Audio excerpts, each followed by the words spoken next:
सबसे पहले मैं माँ सरस्वती की वंदना में कुछ कहना चाहूंगी, उसके बाद अपनी रचना पढ़ती हूँ। सरस्वती नमस्तुभ्यं वरदे काम रूपिणी विद्या विद्या आरंभ करिष्यामि सिद्धिर्भवतु मे सदा। अर्थात हे सबकी कामना पूर्ण करने वाली माता सरस्वती, आपको नमस्कार करती हूँ।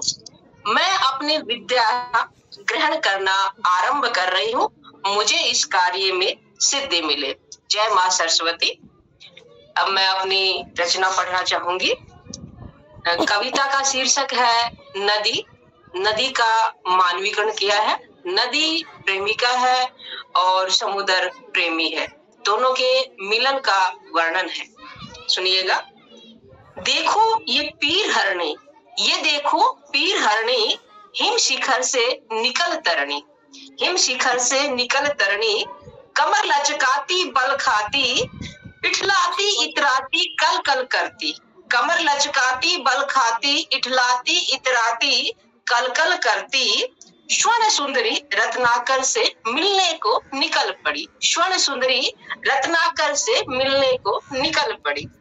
प्रेम मिलन की विकट डगर चल पड़ी, प्रेम मिलन की विकट डगर चल पड़ी, उबड़ खाबड़ रास्तों को, उबड़ खाबड़ रास्तों को लांघती हुई, कटीले रास्तों को पार करती हुई, राह में जो टांग अड़ाए, राह में जो टांग अड़ाए, उखाड़ उसको फेंकती हुई, दिन रात से बेखबर, दिन रात से बेखबर अनवरत चलती हुई, अवरोधों को पार करती हुई, कोसों की दूरी को मिटाती हुई, अवरोधों को पार करती हुई, कोसों की दूरी को मिटाती हुई, सागर उर्मी बनने की चाह में, सागर उर्मी बनने की चाह में, भूख प्यास सहन करती हुई, भूख प्यास सहन करती हुई, प्रेम डगर पर चली प्रियतम से मिलने को, प्रेम डगर पर चली प्रियतम से मिलने को, हिम सुंदरी हो विलीन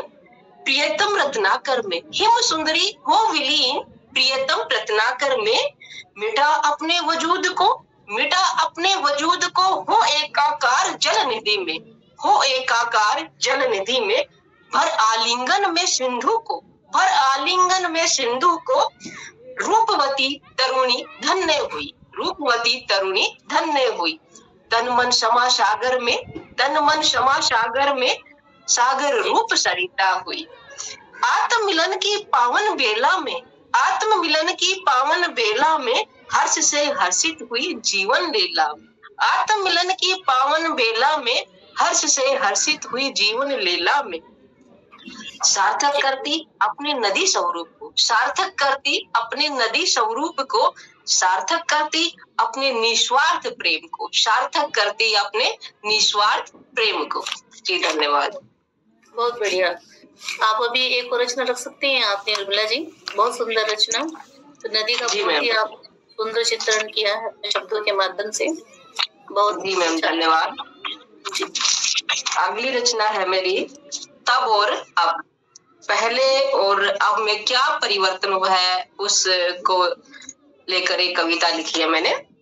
तब और अब में जीवन आधा बीत गया, तब और अब में जीवन आधा बीत गया, स्वर्णिम क्षण क्षणिक स्मृति बन गया, स्वर्णिम क्षण क्षणिक स्मृति बन गया, सौपन पूरा करने में जीवन लगाया, सौपन पूरा करने में जीवन लगाया, भूख प्यास निद्रा विशार सौपन चमकाया, भूख प्यास निद्रा विशार सौपन चमकाया, खुशियों की बहार आई फूल अमृत फल की सौगात लाई, खुशियों की बहार आई अमृत फल की सौगात लाई, प्रेम रस में डूब नए सफर में छलांग लगाई, प्रेम रस में डूब नए सफर में छलांग लगाई, नए रिश्तों की प्रेम बेल लगाई, नए रिश्तों की प्रेम बेल लगाई, प्रेम जल से सींच बेल फैलाई, प्रेम जल से सींच बेल फैलाई, रेज अपने भाग्य पर खूब इतराई, रेज अपने भाग्य पर खूब इतराई, पर इतराना भला किसको भाता है,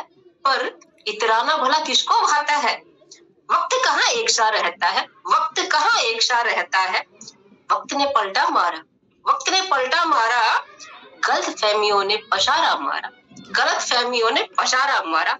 अब न रहा वो वक्त, अब न रहा वो वक्त, न रही रिश्तों में वो बात, न रही रिश्तों में वो बात। टूट गए रिश्ते सूख गई बेल, टूट गए रिश्ते सूख गई बेल, देह में न रहा वो ठेल, देह में न रहा वो ठेल।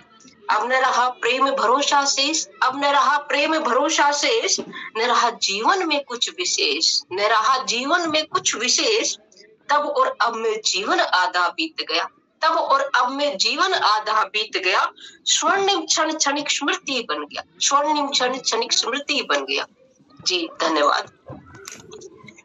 बहुत सुंदर रचना, बहुत ही बढ़िया। और दो शब्द मैं आपकी रचना के लिए कहना चाहूंगी कि वक्त कहाँ एक सा रहता। आपने बात कही है वक्त की, वक्त कहाँ एक सा रहता, बस हम इंसान ही है जो मेरा मेरा कहता है। बिल्कुल, जबकि वक्त ने तो बदल जाना है, जैसा कल था वैसा आज नहीं होगा, और जैसा आज है वैसा अगले कल नहीं होगा। तो अभी मैं दो पंक्तियों के साथ हेमंत जी को आमंत्रित करना चाहूंगी। आप आए तो महफिल की शान बढ़ गई, आपसे है दोस्त मेरी पहचान बढ़ गई। तो आइए हेमंत जी अपना काव्य पाठ कीजिए।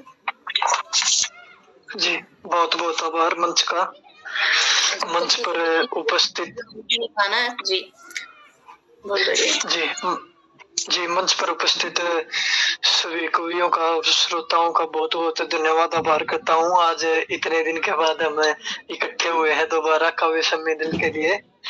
और शुरुआत में ही उर्मिला जी ने बहुत ही अच्छी कविता सुनाई है, तब से अब तक आधा जीवन बीत गया। बहुत ही अच्छी कविता थी जी। तो आज मैं अपनी आज मैं भी अपनी भक्ति रस की कविताओं में एक कविता सुनाता हूँ। कल्पना करने की कोशिश की है कि एक जापक है जो भगवान के नाम का जाप करना प्रारंभ करता है, परंतु अभी तक उसे भगवत प्राप्ति नहीं हुई है। तो उसे किस प्रकार जो है भगवान की प्राप्ति होगी धीरे धीरे, और क्यों प्राप्ति होगी, ये कविता में लिखने का प्रयास किया है। कविता है ईश्वर प्राप्ति। सुनिए। भौतिक सुखों की आस में हंसकर सब दुख सह जाता, किंतु मिलन सुख की प्यास में विरह दुख न सह पाता। युगों युगों से जीवन पर्यंत असत्य का अखंड प्रचारी, एक जन्म में जब ईश्वर नाम का बने निर्भीक विचारी, उस जन्म में भी पहले केवल जीवन में विकार जिया हो, पर एक बार स्वेच्छा से हरि नाम अमृत पिया हो। पुनः पुनः यतन से भी यतन हो ना सफल, समझ अंत तक आता नहीं कि गया भजन का एक क्षण भी नहीं विफल। ईश्वर को पाने हेतु विकारों से विमुख तो होना ही पड़ता है, विपत्ति से जीतने विपत्ति के सम्मुख तो होना ही पड़ता है। इस जन्म के प्रयासों से भले ही उसे ईश्वर ना मिले, 10 कदमों की मंजिल पाने यात्रा में चाहे 2 कदम चले, पर ऐसी जीवात्माओं के बसेरे 2 कदम आगे ही बस जाते हैं। 10 कदमों की मंजिल में बस 8 कदम उठाने रह जाते हैं। जीवन चक्र में आत्मा की उन्नति भारतवर्ष में यही